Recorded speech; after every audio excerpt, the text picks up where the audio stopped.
Bonjour à tous et bienvenue sur C17 en direct de la Salicorne, la salle de spectacle de Saujon où se déroule le magnifique salon du modélisme ferroviaire qui a commencé déjà depuis hier et qui continue aujourd'hui à partir de, bien sûr, de cette heure-là jusqu'à 17h. C'est ça ce soir? Je suis avec messieurs les présidents Michel, bonjour. Bonjour. Et Christian, vice-président. C'est ça. Alors on va faire un tour de ce magnifique salon avec votre association, vous pouvez peut-être nous la présenter. Oui, tout à fait. Alors notre association est essentiellement ferroviaire, bien sûr. Nous avons un club qui est basé à Saujon et on s'est réunis tous les jeudis après-midi justement pour travailler tous ensemble et puis essayer de sortir toutes ces maquettes que vous voyez là qui sont magnifiques. Ça représente pas mal de travail mais on est quand même assez nombreux, hein. On est 39 opérationnels dans le club. Donc voilà le résultat. Là aujourd'hui on est content de nous parce qu'il y a du monde. Alors maquette de réseau ferroviaire, mais on y ajoute aussi des voitures, des avions, des bateaux. Mais je voulais vous dire que ce salon a été fait, c'est le premier salon depuis qu'on est à Saujon. Mais notre club existe depuis 2020. Il a donc 22 ans aujourd'hui. Alors 22 ans aujourd'hui. Et premier salon à Saujon. Nous étions à Saint-Georges-de-Lille avant, où on faisait des salons aussi, des expos. Voilà. Alors je voudrais qu'on parle un petit peu de ces réseaux ferroviaires. Christian, vous m'avez expliqué tout à l'heure comment ça fonctionnait, toutes ces locomotives. Alors il y a l'autorail. Sur ce dépôt, parce qu'on appelle ça un dépôt, c'est là qu'on répare les locomotives, c'est là qu'on charge en charbon, qu'on remet du fioul et qu'on répare les locomotives. Alors pour ce faire, on a un toboggan pour charger le charbon, on a une station pour mettre le gasoil et toutes les locomotives viennent ici à tour de rôle pour réparer ou pour remplir. Nous avons également une sablière parce qu'il faut savoir que dans les locomotives à vapeur, ça patine et il faut du sable pour empêcher de patiner. Voilà. Et à des échelles différentes. Vous avez l'échelle 1,87e dans le bas, 1,160e en haut pour le tramway. On va passer à un autre réseau qu'on a vu tout à l'heure, le réseau, je crois, d'une ville espagnole. Là. Ah oui. Vous m'en avez parlé. Oui. Alors on va essayer de s'acheminer là-bas. Le réseau de la gare de Canfranc. Alors là, c'est magnifique. Alors ça, c'est à l'échelle 1,160e où le départ de ce réseau, parce qu'ils ont fait comme nous, ils ont évolué après pour en mettre d'autres morceaux bout à bout. Mais au départ, c'était ça, cette gare qui est magnifique.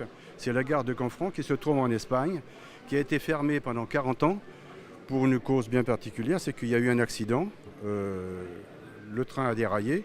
Et depuis ce temps-là, pendant 40 ans, il n'y a rien eu. Ils ont fermé la ligne, il ne s'était rien passé. Et là, ça y est, grâce aux associations, ça va rouvrir. Le train va à nouveau passer dans cette gare et réhabiliter la gare également parce qu'ils vont rouvrir des restaurants, rouvrir des magasins. Alors, on vous laisse admirer quand même le travail minutieux de cette maquette. Ah oui, là, ça représente des heures de boulot. Hein. Ouais, des heures de travail. On va aller du côté militaire, si vous le voulez bien. Venez avec moi, Michel. Je vous suis. Parce que vous allez me présenter un personnage très intéressant. Philippe Robert, notre secrétaire. Mais allez, on y va. Vous allez voir des choses magnifiques qu'ils font. Entre autres, on a aussi des gens qui représentent le musée de l'aéronautique qui est à Rochefort, qui est très connu. Oui. Vous avez l'avion l'Alizé qui est sur le rond-point. Et je vous présente M. Philippe Joyeux. Jean-Philippe Joyeux, je veux dire, avec son associé. Alors, ce sont des spécialistes de l'aviation. Il a conduit des hélicoptères.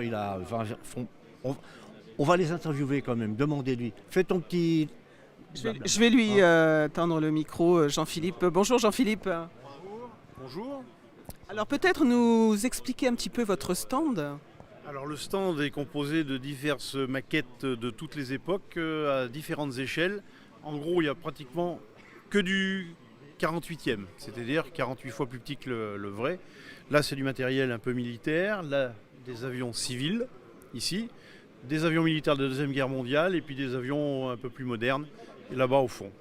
Tout est à peu près à cette échelle, en 48e, sauf ceux-là, là-bas, 72e et les caravelles différentes.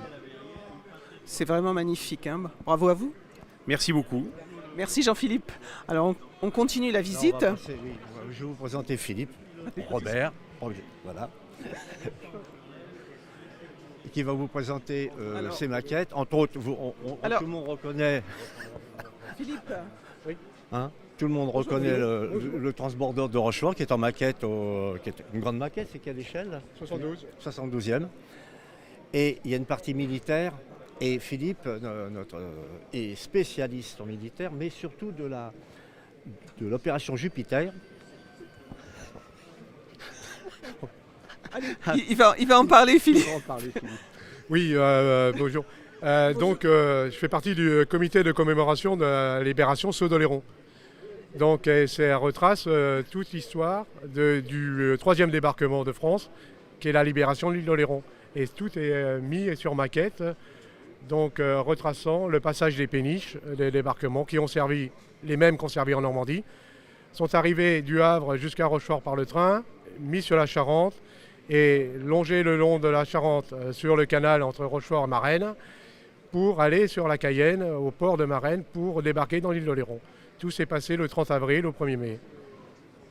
Merci beaucoup, quelle culture. Vraiment, merci monsieur. Alors on va continuer avec... Alors c'est une autre échelle, ça. Ça Voilà, justement. c'est l'échelle 0. Alors c'est Alors, monsieur Philippe Saget, Oui. qui est venu de la région de Dordogne et de Bordeaux et qui s'associe avec plusieurs membres. Ils ont cette chance de pouvoir faire des salons de temps en temps, parce que chez eux, ils n'ont pas la place. Parce que l'échelle 0, c'est gros. C'est du 1,43e. Et on peut voir la dernière locomotive qui est venue, locomotive à vapeur qui est venue pour le centenaire, là, il y a quelques temps. C'est la 140C qui était venue à Mornac, qui était survenue sur la voie des trains des Mouettes. Voilà. Et on peut la voir en démonstration. Christian, je voulais que vous me parliez du fonctionnement, comme vous m'en avez parlé tout à l'heure, de Oui. la petite puce, le fonctionnement électronique, digital, etc. etc. Voilà. Oui. Allez, je vous écoute. Alors, le système, évidemment, qui a changé par rapport à l'époque de notre enfance. On avait un transformateur qui envoyait du courant continu sur 2 rails. Et si on tournait le bouton, s'il y avait 4 locaux, les 4 locaux marchaient en même temps.